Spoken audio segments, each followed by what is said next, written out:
ഇക്കഴിഞ്ഞ ദിവസം എക്സിൽ ഒരു അറബി എഴുതിയത് കണ്ടു.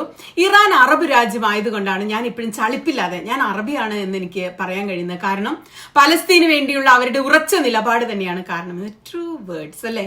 ഗസയെ പലസ്തീനെ ഇസ്രായേൽ ആക്രമിക്കാൻ തുടങ്ങിയതിനു ശേഷം അവർക്കൊപ്പം പാറ പോലെ ഉറച്ചു നിന്നത്. വാക്കാൽ പലരും ഉറച്ചു നിന്നു, നമ്മളൊക്കെ നിന്നു. എന്നാൽ വാക്കിലും പ്രവൃത്തിയിലും രണ്ടേ രണ്ട് രാജ്യങ്ങളാണ് അവർക്കൊപ്പം നിന്നത്, ഇറാനും യമനും. ഇപ്പോൾ ഇസ്രായേൽ ഗസയിൽ അന്തിമ ഒഴിപ്പിക്കൽ നടത്തുകയാണ്. കരയുദ്ധം, കൂട്ടത്തിൽ യമനും ആക്രമിച്ചു. കാരണം ഹൂത്തികൾ പാലസ്തീന് വേണ്ടി തുടങ്ങിയ പോരാട്ടത്തിൽ നിന്ന് ഇതുവരെ ഒരു ഇഞ്ച് പുറകോട്ട് പോയിട്ടില്ല. ചെങ്കടലിൽ അവർ പ്രതിരോധം തീർത്തുകൊണ്ടേയിരിക്കുകയാണ്. നിങ്ങൾ നോക്കൂ, ഗസ പോലെ യമനും നിന്ന് കത്തുകയാണ് പലസ്തീന് വേണ്ടിയിട്ട്. യമനിലെ ചെങ്കടൽ തുറമുഖമായ ഹൊദൈദയിലെ ഹൂതി സൈനിക താവളത്തിന് നേരെയും ഇസ്രായേലിന്റെ ആക്രമണമുണ്ടായി. ഗസയിലെ പാലസ്തീനികൾക്ക് ഐക്യദാർഢ്യം പ്രഖ്യാപിച്ചുകൊണ്ട് ചെങ്കടലിലൂടെയുള്ള കപ്പൽ ഗതാഗതത്തിന് നേരെ ഹൂത്തികൾ നടത്തുന്ന ആക്രമണങ്ങളുടെ പ്രതികാരമായിട്ടാണ് ഇസ്രായേലിന്റെ ഈ ആക്രമണം. ഹുദൈദ തുറമുഖം വഴിയാണ് ഇറാൻ ഗസയ്ക്ക് ആയുധങ്ങൾ നൽകുന്നതെന്ന് ഇസ്രായേൽ സംശയിക്കുന്നു. ഇക്കഴിഞ്ഞ ദിവസം നടന്ന അറബ് ഇസ്ലാമിക് ഉച്ചകോടിയിൽ നമ്മൾ വിശദമായ വീഡിയോ ചെയ്തിരുന്നു. യമൻ അന്തസ് ഉയർത്തിപ്പിടിച്ചു, മാറ്റിയില്ല, പേടിച്ചോടിയില്ല. സൗദി, UAE, അമേരിക്ക എന്നിവരുടെ പിന്തുണയുള്ള റഷാദ് മുഹമ്മദ് അൽ അലീമിയാണ് അന്താരാഷ്ട്ര ലോകം അംഗീകരിച്ച ഔദ്യോഗിക യമനി സർക്കാർ. എന്നാൽ രാജ്യത്തിന്റെ 70% ജനങ്ങൾ ജീവിക്കുന്നത് വിമതരായ സൗദി, UAE സഖ്യത്തിന്റെ ശത്രുക്കളായ ഇറാൻ പിന്തുണയുള്ള ഹൂത്തികളുടെ ഒപ്പമാണ്. നമ്മുടെ നിമിഷപ്രിയയുടെ കേസ് നിലവിലുള്ളത് ഹൂത്തികൾ നിയന്ത്രിക്കുന്ന യമനിലെ സനായിലാണ്. 2 മാസം മുമ്പ് ഇന്ത്യയുടെ അറ്റോർണി ജനറൽ R വെങ്കിട്ടരമണി പറഞ്ഞത് ഔദ്യോഗിക യമനി സർക്കാർ നിയന്ത്രിക്കുന്ന ഏതനിലായിരുന്നു നിമിഷപ്രിയയുടെ കേസെങ്കിൽ ഇന്ത്യക്ക് കുറച്ചുകൂടി ഇഫക്റ്റീവായിട്ട് ആ വിഷയത്തിൽ ഇടപെടാൻ കഴിയുമായിരുന്നു എന്നാണ്. അത് വളരെ ശരിയുമാണ്. ഇന്ത്യക്ക് ഹൂത്തികൾ ഭരിക്കുന്ന യമനുമായി നയതന്ത്ര ബന്ധങ്ങളൊന്നുമില്ല. ഈ സംഘർഷമൊക്കെ നിലനിൽക്കെ തന്നെ മുഹമ്മദ് അൽ അലീം അറബ് ഉച്ചകോടിയിൽ പങ്കെടുത്തു, സംസാരിച്ചു. ദോഹയിലെ ഉച്ചകോടിയിൽ നേരിട്ട് പങ്കെടുത്ത അൽ അലീമി ഇസ്രായേലിനെതിരെ പ്രതികരിച്ചു. എങ്ങനെ പ്രതികരിച്ച്? അയ്യോ പാവങ്ങളായ പാലസ്തീനികളെ തൊടരുതേ, അവരെ വെറുതെ വിടൂ എന്ന തരത്തിലുള്ള വേദിയിലെ കവിതകൾ ഉച്ചരിച്ചു. ഖത്തറിനെതിരെയുള്ള ആക്രമണത്തെ അപലപിക്കാനും ഇസ്രായേലിന്റെ കൊള്ളരുതായ്മയ്ക്കെതിരെ പ്രതികരിക്കാനുമുള്ള ഉച്ചകോടിയിൽ ബാക്കി സമയം മുഴുവൻ അൽ അലീമി ഉപയോഗിച്ചത് പരോക്ഷമായിട്ട് ഇറാനെയും നേരിട്ട് ഹൂത്തികളെയും ആക്രമിക്കാനും വിമർശിക്കാനുമായിരുന്നു. അതുകൊണ്ടാണ് ഹൂത്തി നേതാവ് അബ്ദുൾ മാലിക് അൽ ഹൂത്തിയുടെ പ്രതികരണം വളരെ ലോക ശ്രദ്ധ പിടിച്ചുപറ്റി. വെറും ഒരു പ്രസ്താവനയിൽ ഒതുക്കിക്കളഞ്ഞല്ലോ ഖത്തറിന് മേലുള്ള ഇസ്രായേൽ ആക്രമണത്തോടുള്ള പ്രതികരണം എന്ന് അദ്ദേഹം പച്ചയ്ക്ക് മുഖത്ത് നോക്കി തന്നെ അങ്ങ് ചോദിച്ചു. പല തൽപര കക്ഷികളും അറബി രാജ്യത്തലവന്മാരും നേതാക്കളും പേടിച്ച് തളർന്ന് പ്രതികരിക്കാൻ പോലും ഭയന്ന് പിന്മാറിയപ്പോൾ പലസ്തീനികൾക്ക് വേണ്ടിയുള്ള സമര പതാക യമൻ ഉയർത്തിപ്പിടിച്ചു. 1 ഇഞ്ച് താഴാതെ ഇസ്രായേൽ ബന്ധമുള്ള കപ്പലുകളെ ചെങ്കടലിൽ തടഞ്ഞു, ആക്രമിച്ചു. ഇസ്രായേൽ കേന്ദ്രങ്ങളിൽ ബോംബിട്ടു. അങ്ങനെ പലസ്തീന് വേണ്ടി യമനിലെ ഹൂത്തികൾ സായുധ സമരം തന്നെ നടത്തി. അതിപ്പോഴും തുടരുകയാണ്. ഈ സമരത്തെക്കുറിച്ച് ഔദ്യോഗിക യമനി പ്രസിഡന്റ് മുഹമ്മദ് അൽ അലീമി അറബ് ഉച്ചകോടിക്ക് ശേഷം എന്താണ് പറഞ്ഞതെന്ന് കേട്ടാൽ മനസ്സിലാവും അറബികൾക്ക് എന്തുകൊണ്ടാണ് പാലസ്തീൻ പ്രശ്നത്തിൽ ഒരു ചുക്കും ചെയ്യാൻ സാധിക്കാത്തതെന്ന്. അദ്ദേഹം പറഞ്ഞ എന്താണെന്നറിയാമോ?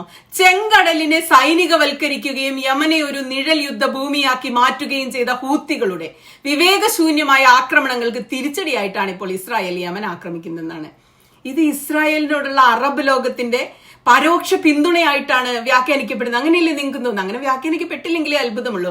അറബ് നേതാക്കന്മാർക്ക് തുറന്നു പറയാൻ കഴിയാത്തത് ഈ ഉച്ചകോടി ഒരു പരാജയമാണെന്ന് പറയാൻ പറ്റാത്ത കാര്യം ഹൂത്തി നേതാവ് പച്ചയ്ക്ക് പറഞ്ഞപ്പോൾ അത് ലോകം ശ്രദ്ധിക്കുകയും ചെയ്തു. നിങ്ങൾ എക്സിൽ പോയി നോക്കൂ. അറബ് ഇസ്ലാമിക് ഉച്ചകോടിയിൽ അവരുടെ പ്രതികരണത്തെ, ഹൂത്തികളുടെ പ്രതികരണത്തെ വാഴ്ത്തുകയാണ് മനുഷ്യരങ്ങോട്ട്. ഒരാൾ എഴുതുന്നു, സൗദി അറേബ്യയ്ക്കും UAEക്കും ഖത്തറിനും ബഹ്റിനും കുവൈറ്റിനും ഒക്കെ പകരം കൂടുതൽ യമൻ പോലുള്ള രാജ്യങ്ങളായിരുന്നെങ്കിൽ എന്ന്. മറ്റൊരാൾ ഓർമ്മിപ്പിക്കുകയാണ്, 2015 ഈജിപ്തിൽ വെച്ച് നടന്ന അറബ് ലീഗ് ഉച്ചകോടിയിൽ അറബ് രാഷ്ട്രങ്ങൾ യമനെതിരെ, ഹൂതി വിമതർക്കെതിരെ യുദ്ധം നടത്താനും ആ തീരുമാനത്തെ പിന്തുണയ്ക്കാനുമാണ് തീരുമാനിക്കുകയും മത്സരിക്കുകയും ചെയ്തത്. അന്നും ആരും ഇസ്രായേലിനെതിരെ യുദ്ധം നടത്താനോ പ്രതിരോധിക്കാനോ ഒന്നും തീരുമാനമെടുത്തില്ലെന്ന്. ഇറാനും യമനും എന്ന് മറ്റ് അറബ് രാജ്യങ്ങളുടെ ശത്രുപട്ടികയിൽ അന്നും ഉണ്ടായിരുന്നു. ഇത്തരത്തിൽ ആഭ്യന്തര പ്രശ്നങ്ങളും മത്സരങ്ങളുമായിരുന്നു അറബ് ഉച്ചകോടിയിൽ അപ്പോഴും ഇപ്പോഴും ഒക്കെ പ്രാധാന്യമുള്ള വിഷയങ്ങൾ. ഇസ്രായേലിനെതിരെയൊക്കെ നയതന്ത്ര നടപടികൾ സ്വീകരിക്കുക മാത്രമാണ് പലപ്പോഴും ചെയ്യുക. അതും കടുത്തതൊന്നും ഉണ്ടാവില്ല. ഇതിനിടെ ഗസയിൽ ഇസ്രായേൽ വംശഹത്യ ചെയ്യുകയാണെന്ന് ഐക്യരാഷ്ട്രസഭയുടെ അന്വേഷണ കമ്മീഷൻ റിപ്പോർട്ട് ഇന്നലെ പുറത്തു വന്നു. എന്ത് കാര്യം അല്ലെ! ഇസ്രായേലിനും അമേരിക്കയ്ക്കും എന്ത് ഐക്യരാഷ്ട്രസഭ, എന്ത് ഗസ! ഒരു വിഭാഗത്തെ ഇത് ഈ റിപ്പോർട്ട് പുറത്തു വരുന്നതിന് മുമ്പേ നമുക്ക് സത്യം അറിയാം അവിടെ ഇതൊക്കെ തന്നെയാണ് നടക്കുന്നതെന്നല്ലേ. ഒരു വിഭാഗത്തെ പൂർണ്ണമായും ഇല്ലാതാക്കുന്നതിനാണ് ഇസ്രായേൽ ശ്രമിക്കുന്നതെന്നാണ് അന്വേഷണ കമ്മീഷൻ ഇപ്പോ കണ്ടെത്തിയിരിക്കുന്നത്. ഇപ്പോഴെങ്കിലും കണ്ടെത്തിയത് നന്നായി, ഒരു റിപ്പോർട്ടായല്ലോ ഔദ്യോഗികമായിട്ട്. ഗസയിലെ 90% വീടുകളും നശിപ്പിക്കപ്പെടുകയോ കേടുപാടുകൾ ഉണ്ടാവുകയോ ചെയ്തു. കുടിവെള്ളമില്ല, പ്രദേശത്ത് ക്ഷാമം പ്രഖ്യാപിച്ചിട്ടുണ്ട്. ഒക്ടോബർ 7 തുടങ്ങിയ യുദ്ധത്തിൽ അന്താരാഷ്ട്ര നിയമങ്ങളുടെ ഗുരുതരമായ ലംഘനം നടക്കുന്നതായിട്ട് ഐക്യരാഷ്ട്രസഭയുടെ കമ്മീഷൻ കണ്ടെത്തി.